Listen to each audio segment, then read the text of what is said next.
Hi friends, இன்றைக்கி நம்ம ஷாப்பில் சேல்ஸ் ஆகிருக்கிற ப்ளவுஸ் இந்த ப்ளவுஸ் தாங்க.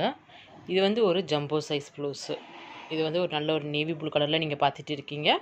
இது வந்து நல்ல ஃபுல்வி இந்த ஒரு கிராண்டான ப்ளவுஸுங்க. இதோட சைஸ் வந்து 40 சைஸில் இருந்து 48 சைஸ் வரைக்கும் உள்ளவங்க வியர் பண்ணிக்கலாம். நல்ல ஒரு பேடட் ப்ளவுஸ் தாங்க. உள்ள பேட் இருக்கும், வேணான்னா நம்ம ரிமூவ் பண்ணிக்கலாம்.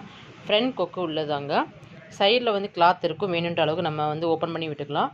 இது வந்து 4XL சைஸ் வரைக்கும் உள்ளவங்க வியர் பண்ணிக்கலாம். இன்றைக்கி ஒரு கஸ்டமர் வந்து கேட்டிருக்காங்க. ஸோ இன்றைக்கி அந்த கஸ்டமருக்காக நம்ம அதை ரெடி பண்ணிகிட்ருக்கோம். டேமேஜ் எதுவும் இருக்கான்னு நான் பார்த்து செக் பண்ணிட்டேன். டேமேஜ் எதுவும் கிடையாது. சரி, கொரியர் பண்ணுறதுக்கு முன்னாடி இன்றைக்கி நம்ம ஷாப்பில் சேல் ஆகிருக்கிற ப்ளவுஸ் இது தான். இன்றைக்கி இந்த ஒரு சேல் தான் ஆகிருக்கு. இதோட ப்ரைஸ் வந்து 690 ருபீஸுங்க. ப்ளஸ் ஷிப்பிங் வந்து 50 ருபீஸ் வரும். 740 ருபீஸ் வந்து கஸ்டமர் நமக்கு அனுப்பியிருக்காங்க. இன்றைக்கி அந்த கஸ்டமருக்காக இந்த கொரியர் அனுப்புகிறோம். ரெடி பண்ணுவோம், கொரியருக்கு ரெடி பண்ணலாம். கஸ்டமர் அட்ரஸ் ரெடி ஆயிடுச்சு. அடுத்து பேக்கிங், கொரியரோட கவர் எல்லாமே ரெடி பண்ணி வச்சிட்டோம். இனி அடுத்து பேக் பண்ணிவிட்டு உங்களுக்கு காட்டுறேன். கொரியர் ரெடி பண்ணியாச்சு, பேக் பண்ணியாச்சு. இன்றைக்கி இதை அனுப்பிட வேண்டியதான். இதை அனுப்பிட்டு பேசலாம். இதுதான் இன்றைக்கி நம்ம ஷாப்பில் சேல்ஸ் ஆன ஒரு பார்சல். இதுதான் இன்றைக்கி.